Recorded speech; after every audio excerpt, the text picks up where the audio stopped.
प्यारे बच्चों, जो कुछ करना था कर लो, अब्बू आ रहे हैं। Hello everyone, this is your favorite Murtid. Salamul Masih, peace of Christ be with each and every one of you. I hope you guys are having fun. आज भी आपको सुन लिया, अब एडम को सुनेंगे थोड़ी देर। एडम, आप एक बार जरा एक्सप्लेन करिए, और एक्सप्लेनेशन जो एडम दे रहे हैं, हाजी साहब पहले पूरा सुन लीजिएगा। और आज भी आपके हाथ में कुरान नहीं है, वो बार बार कह रहे थे कि आप कुरान का हवाला दीजिए ना, आप भी चैप्टर समझाइए। मैं भी समझना चाहती हूँ, हमारे दर्शक भी समझना चाहते हैं कौन सा चैप्टर, कहां से, किस सूरह की बात हो रही है, किस आयत की बात हो रही है। वो तो अपनी स्क्रीन पे शेयर कर रहे हैं, आप सिर्फ बोलते जा रहे हैं लेकिन कोई तर्क नहीं दे रहे। Adam, now coming to you, आप चंद आयतों के बारे में थोड़ा बताइए, जिहाद एग्जैक्टली क्या कहता है इस्लाम की नजर से। कुरान और इस्लाम इस तरीके से जिहाद को एक्सप्लेन करता है। मोहम्मद के दो जमाने हैं, एक जमाना है बिफोर हिजरत, एक जमाना है आफ्टर हिजरत। कुरान की ये जो सूरतें हैं, अगर हम इनको रेवलेशन ऑर्डर यानी नजूल के एतबार से पढ़ें तो जिहाद इस नजूल के एतबार से इन आयतों में इस तरीके से आया जो मैं बोलने लगा हूं। ये 29 आयतें समझिएगा।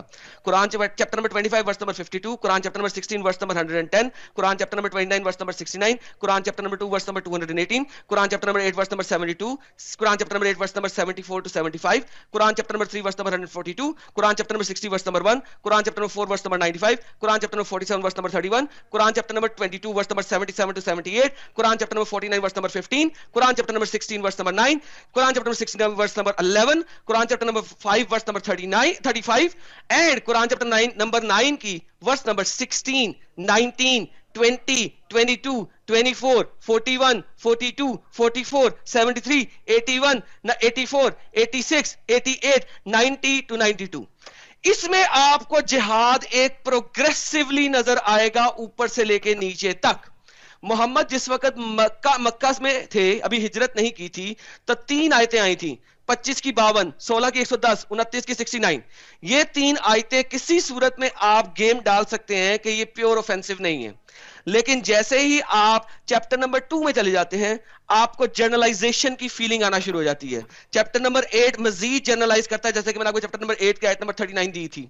उसके बाद चैप्टर नंबर 3, चैप्टर नंबर 60 में आ हुजूर सल्लल्लाहु अलैहि वसल्लम जो हैं वो छुप के अटैक करने की प्रिपरेशन कर रहे हैं, और अल्लाह ने कहा है कि तुम मुसलमान जो रह गए हैं मक्का में, उनके साथी ना बनो किसी भी सूरत में, हम हाइड करके अटैक करने की कोशिश कर रहे हैं। चैप्टर नंबर 9 तक जाते हैं, फतह मक्का हो चुका है। अब मोहम्मद साहब ने तबूक पे हमला करना है, all the way 800 miles away, ठीक है। उसके बारे में बात हो रही है चैप्टर नंबर 9 की आयत नंबर 41, 42, 44 के अंदर, and so on so fourth.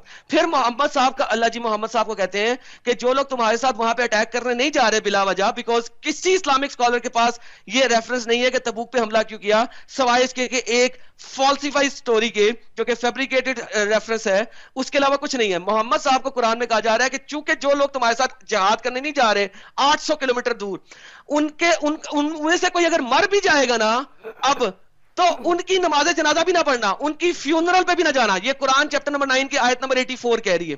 उसके बाद जब हम मजीद आगे जाते हैं तो यानी इतना जेनेरिकली अब बयान कर दिया गया है 84 से फॉरवर्ड के मुनाफिक हैं वो लोग, और मुनाफिक जो होते हैं वो होते हैं जो मुसलमान होते हैं और वो अल्लाह के अमाल पे अमल नहीं करते, इसलिए उन्हें मुनाफिक आ जाता है। और कुरान और मोहम्मद की हदीसों के मुताबिक वो जहन्नम का ईंधन होगा, यानी वो लकड़ियां होंगी वो लोग जिनकी वजह से हम कुफार चढ़ेंगे उसके ऊपर। This is the reality of जिहाद इन इस्लाम। ठीक है, ठीक है, तो रख दें जी। ठीक है।